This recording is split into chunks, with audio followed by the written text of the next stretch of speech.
Hey there! I just got back from a trip to Austin, Texas, where I was there for a filming gig. And in this video, I want to talk about all the gear that I brought and my experience with all of it and give you some tips if you are looking to travel with a high-quality professional video setup in a very small package.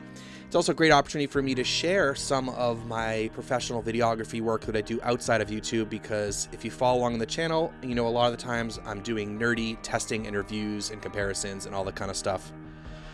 We were there to shoot a corporate event, interviews, B-roll, drone footage, and some other stuff. Now, one thing that was unique about this trip for me was that I had to fit everything in a very small package, one backpack that was my personal item on the airplane. So I'll talk about that bag, how I packed for it, my rig, and all that sort of stuff.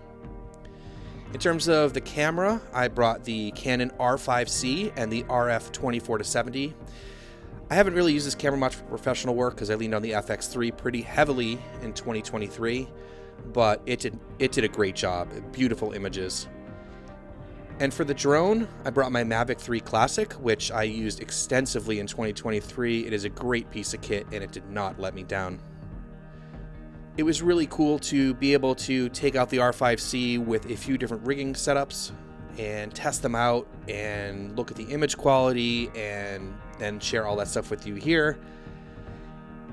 It was also cool to be able to shoot in a lot of different lighting situations, so full daylight, interior.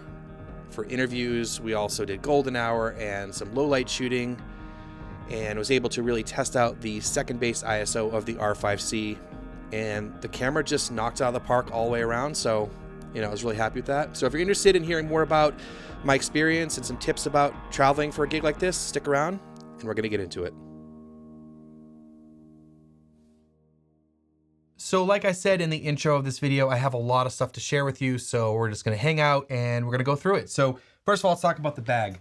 Now, this is not the bag that I brought. This is, though, my favorite bag that I use all the time for hiking and whenever I need to pack something and take it with me. If I'm not using a roller case, I'm using this bag. So this is the Compagnon Element 30 liter.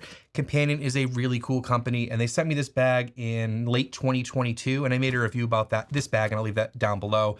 But I wanted something a little bit smaller, and so they did send me out a couple new bags, one of which is this guy here. This is the 25 liter Adapt. And this is the bag that I took. So I want to talk a little bit about this bag and how I packed it and those sorts of things. This bag is really cool. It is definitely a bag that if you like compartments and organizing and stuff like that, you'll enjoy this bag.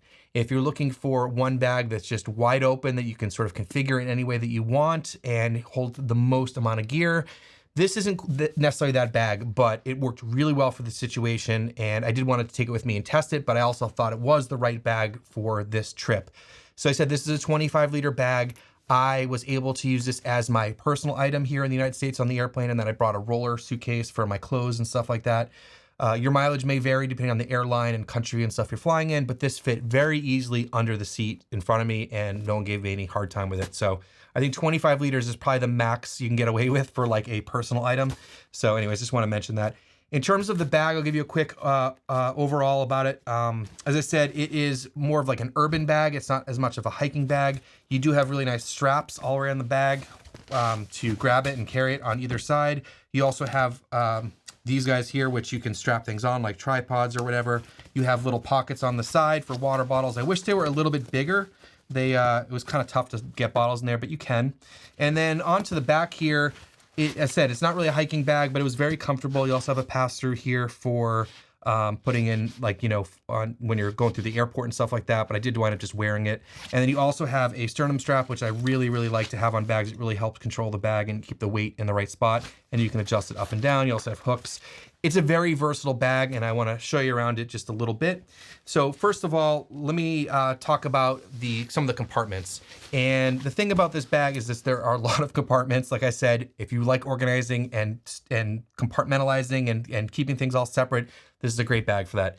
So first of all, let me show you at the top of the bag here. So you can see there's a lot of zippers here, and it actually got a little confusing at times, but we'll start at the back of the bag here. If you open this up, you have a laptop compartment. So there's actually two sections here. So I think it holds up to a 16-inch. I had my 13-inch M1 MacBook Air, which it's my laptop. I don't do a lot of video editing on it, but it fits in there really easily.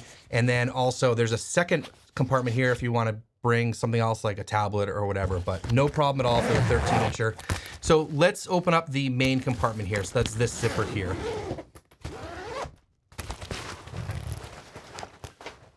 All right, so this is the main compartment here, and you can see that there are two different sections. So these are little camera cubes or whatever you want to call them. So they're handy in a lot of situations because, like I said, you can compartmentalize your gear. And what I did here for this trip, which is why I really wanted to use this bag, was that the main compartment here was for all my camera gear, and the top one was for my drone because I had to bring a drone for this gig. So this is great because if you like need to go out and you don't need your drone, you could just take this top section out and just have the camera stuff. If you want to take both of these out and just use it as a backpack, you can do that. The way they attach, there are straps on either side here that attach to the side of the bag. There's one each side for the top section, and then two on each side for the bottom section because it's larger. Now, one thing I don't like about this kind of setup, if you don't need to really compartmentalize your gear, is that you are giving up space and bulk and weight for these other compartments, and then you have to also open two sets of flaps here to get into stuff, but it does make it really easy to set this up. So let's get into the gear here. So the main compartment here, I have my camera stuff, like I said. So I have the R5C, and this was very tight, like I said, trying to get as much in there as I could. I have my R5C with the 24-70 and the small rig half cage. So I really do like half cages when I can get away with it because it's just a little bit smaller. Also, I don't love rigging up cameras, but I do it when I need to. I also really like to be able to hold the camera by the grip. And when you strip it down and just use the camera, I want it to be as simple as possible. In addition to that, I had the cable clamp set up over here to clamp in USB power delivery and HDMI. So this is the R5C, and I will, after I go through all the gear, I will rig this up and show you how it all fits together. In terms of power, probably no surprise if you've watched this channel before, I'm using the 99 watt-hour V-mounts from SmallRig. They also make the 99 Pro batteries, and there's a couple of cool features about those, but the thing is, I need to keep this as small and as compact as possible, and so I decided to use these because they're just a little bit smaller and a little bit lighter. Now, I was nervous to only bring two, but the battery life was fantastic. I shot pretty much a whole day on just one V-mount, powering the camera and the monitor, so that was awesome. So two of these was absolutely fantastic, and I was able to use these to charge phones and other devices on the fly. Like if you need to top up your drone or something like that, you have a lot of different options with these. They put out quite a bit of power.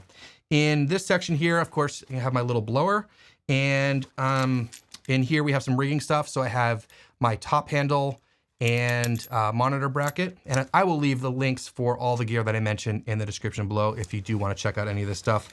This is the V-mount battery solution. I made a whole video about this. I love this little kit. It's very compact and it does exactly what it needs to do. You can mount a V-mount on pretty much every camera. One thing is most of us have microfiber cloths for cleaning lenses. I love these. I've been using these for a while. They're cool because they just pack away in this little pouch here and it keeps it fairly clean. And then, I have the Nikon one for no reason, maybe just give Nikon some love, but they have these in lots of different companies or whatever you want to represent. So over here we have the audio. I just use this for on-camera audio. So this is the Sennheiser MKE 400. I love this mic. It's very low profile. It sounds amazing. It has 2 layers of wind protection. I was able to use this for just run and gun stuff. And we also use this for the interviews because we were fairly close to the subject and it was fairly quiet in there. And we didn't want to deal with laving because it just would have made them a little bit more uncomfortable and that sort of stuff. So we kept it pretty informal and pretty quick, and we just used this for audio. Sounded great. For the monitor, I picked up a Small HD Cine 5. So I've been using the Small HD 702 Touch for a while. I love it, but it's a 7-inch monitor. And for this setup, I want it to be really small, run and gun, and compact. And this thing is absolutely amazing. This is not a cheap monitor, but since I've upgraded from a lot of my Atomos monitors and got into the higher end or middle range or whatever small HD monitors, they are just amazing. So I really love that. And to power this, I did plug this into the V-mount battery. I didn't have the proper cable here to run into this. So I actually used a dummy battery off my Atomos and it worked okay. I would like to get the proper cable at some point, but Cine 5, awesome monitor. Did a great job. It is a little chunky and a little heavy, but totally worth it because you can really see what you're doing. Over here, I have all the cables that I was using for powering and HDMI. So those are all here. So USB-C and HDMI and the D-tap to barrel connector that goes onto the Cine 5. So that's what's going on in my camera cube here. Let's talk about the other section here. There are some zipper pockets here. As I said, I tried to keep this really minimal. I really didn't bring a lot of stuff. Of course, my ND filter, which I've talked about plenty of times. The only one I've been using for the last couple of years is the Nisi True Color 1 to 5 stop VND, which is great. So that was in here. I have my small rig multi-tool, but you know, any multi-tool, you're gonna need one of those at some point. I also brought these. These are some really nice in-ear monitors from Sennheiser. So I was able to monitor the audio when I was doing the interviews and other situations and play back some stuff and make sure it sounded okay. A good pair of in-ear monitors are fantastic because they pack away really small, and it's really nice to just make sure you're getting audio rather than just trusting your meters that there isn't some interference or something's cutting out or whatever. So it's really nice to have that. So that's basically the main compartment here. So let me close this up and then I'll show you the drone compartment, what I use as a drone compartment. All right, so taking a look at the top of the bag, there are a lot of zippers. And like I said, it's easy to get confused at first, but you get used to it. So laptop compartment, main compartment. Up here, there's a zipper for a little pocket to stash snacks or keys or your wallet or your phone or whatever, or just little stuff. And then to get into that upper section where the drone is, you can unzip this here and then get into the little camera cube inside. And here's my drone stuff. So I have the Mavic 3 Classic, which is not a small drone, but fits in here really easily. I also have the DJI RC controller, an extra battery. I only have one extra battery, and then the DJI ND filters. So that all fits in here. And up top, I have extra propellers and all my paperwork and stuff for the drone. My license, all of that stuff. So that is the main stuff, and there is another section on the front, so let's talk about that. All right, so that's most of the bag, but there's a couple more things to show you here. On the bottom, we have a little compartment here where they give you a rain cover, which is really nice to have just in case, or you can take it out if you're really hurting on space, but it's in the bottom there. It also protects the bottom a little bit when you put the bag down. Now on the front here, we have one big compartment, which I really like for organizing, but one thing I wanna show you here is that I wish it was the other way around. So let me open this. And what I noticed using this is stuff would just like kind of, if you packed it, stuff would just fall out. I wish it opened kind of the other way, but I got used to it after a while and learned its limitations. So let me show you what's going on in the front section here. A lot more great organization. There's two zipper pockets up here, which I have cables in for charging. And I want to talk a little bit about some of my charging and power management stuff. So like I said, I use the V-mount to power the camera and the monitor for most things. But when I was in the hotel, what I used was this guy. I picked this up recently for my vacation. It's a 100-watt multi-charger, and this thing works great. It's really high power. It's 100 watts, and it has 3 USB-Cs and 1 USB-A. So if you really need to zip something up quickly, the top two outputs put out up to 100 watts, and of course it splits the wattage if you're using several devices. But for example, if I need to charge up one of those V-mounts really quickly, they take 65 watts and they're 99 watt-hour batteries. So with this, I could zip that up from 0 to 100% in an hour and a half. If I need to charge my laptop, if I need to charge my drone, if I need to charge a phone, this is great. So if I need to charge something quickly, I have the power to do that with something like this. And at night when I'm just slow charging everything while I'm sleeping, I have lots of different things to plug in. So 1 or 2 of these is awesome. For power also, I did bring the Canon battery charger, which is kind of bulky, but what I decided was there was a couple of situations where I wanted to use just the camera and just use the internal batteries. So when I was out shooting B-roll and then at night, I could just strip down the camera. And you guys know that the R5C battery life is pretty bad, but I was just doing short B-roll clips and stuff, so it wasn't terrible. But I brought the charger so that if I needed to charge up the camera quickly while I was using the camera, or if I needed to charge it in the camera and a battery outside, I had that. And then, you know, so I brought this. It's not very heavy, but it's kind of bulky. And then a couple of LP6NH batteries. So that is basically the whole setup here. And then up here, we have 2 pockets. This one has all the charging cables for charging my computer, phone, all that kind of stuff is up here, but another zipper pocket here. So a lot of little stuff here that you can organize the bag. And like I said, you know, there's just a lot of ways to configure this bag, and everything fit in this bag. It was fairly heavy, so you want to keep that in mind. But once you have all the gear out, I was able to just wear this on my bag, you know, while I was out shooting, and it wasn't a big deal. So, you know, I don't like to leave my stuff somewhere where someone could snag it. So once I had the camera and the monitor and the battery and all that stuff out of here, I could wear this on my back, and it was pretty lightweight. And then if I just switch from using the camera to the drone, I have the drone with me and all those sorts of things. So anyways, that's all the gear. Really cool backpack. Thanks for Compagnon for sending this out. Let me test it. I will be using it more in the future. So let me set up the camera rig and I'll show you that. All right, so here's the rig, and I've been using iterations of this for a while now, and I've made videos about building out rigs for different cameras. So very similar to those, but this is kind of where I'm at the moment with the R5C. And so this can be set up and broken down within a few minutes and gives you a lot of flexibility. So again, I have the V-mount battery on the back mounted to the bracket on the bottom here, which I made a full video about that, and I'll leave that video link down below.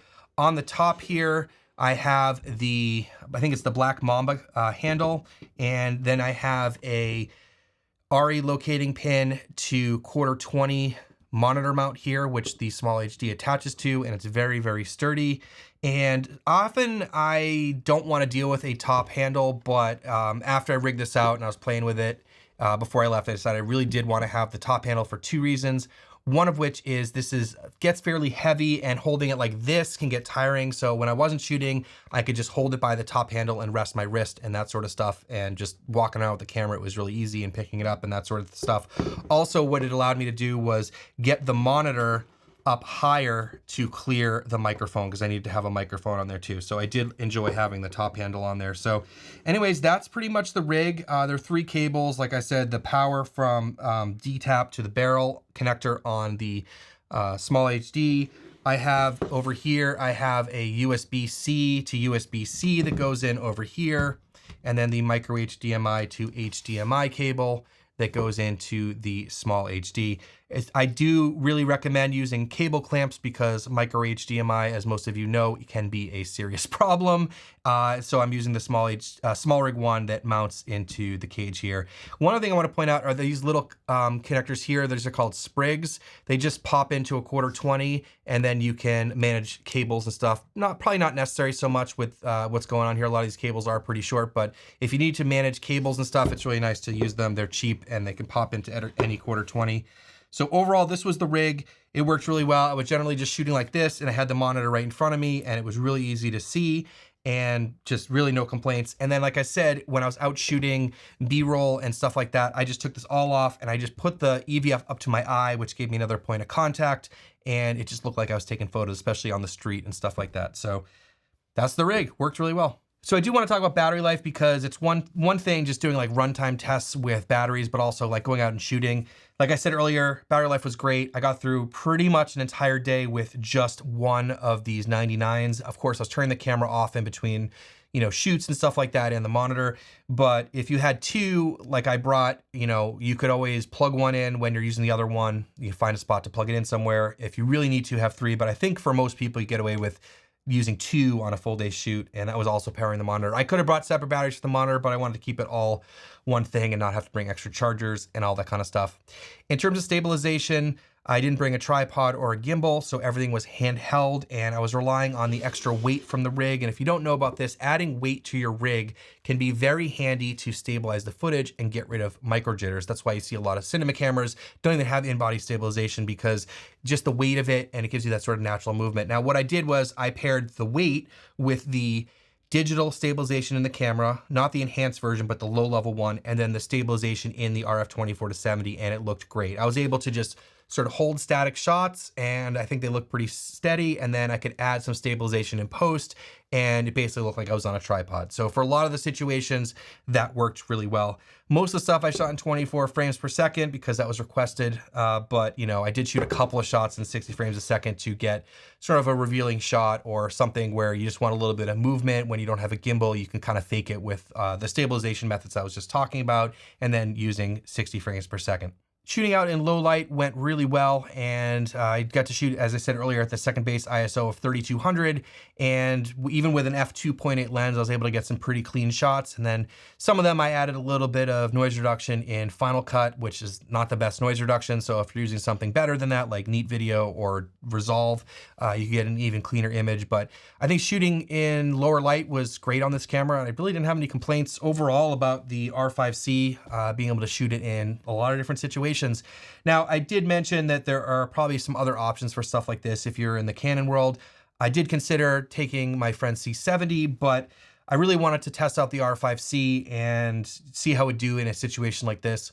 Also, if you are doing hybrid work, like I've said many times before, and you need to take photos, this is fantastic for taking photos. But I was with someone that I was working with who is a photographer, and she was taking care of photos. So that was nothing that I needed to personally worry about. Also, having an EVF is really handy, in my opinion, when you strip down the camera, because you hold up to your eye, you can see no matter how bright or dark it is outside, and you get that third point of contact when you're pressing against your eye. So R5C, super versatile camera, as most of us know, very powerful and usable in a lot of different situations. So we did have to do a couple of impromptu interviews, and this was a little bit tricky because we didn't have a lot of gear with us. Like I mentioned earlier, we didn't bring a tripod.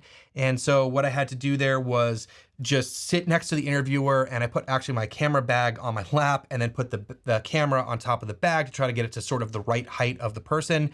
And then with all the stabilization methods I mentioned earlier, I was able to get a pretty decent image there. And in terms of the lighting, we didn't bring any lights with us, so that was a little bit tricky. I just used a huge hotel room window, and there was that like lighter shade that's inside of the big heavy shade. So we used that as diffusion, and I think it came out pretty good. And for that, I did use autofocus, and I do love the face-only autofocus in the Canon Cinema operating system because it doesn't just jump to the background. When it loses focus, it just holds the focus plane. So it worked really well there.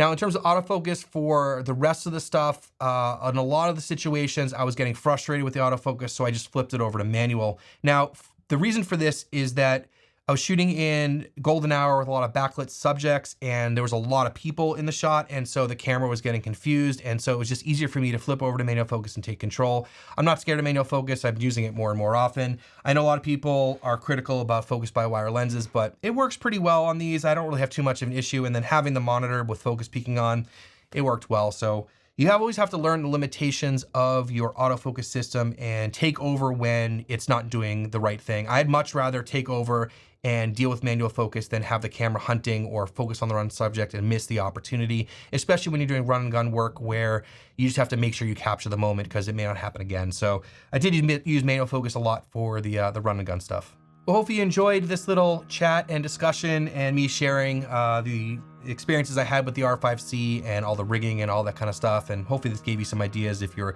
looking to go out and shoot something like this too.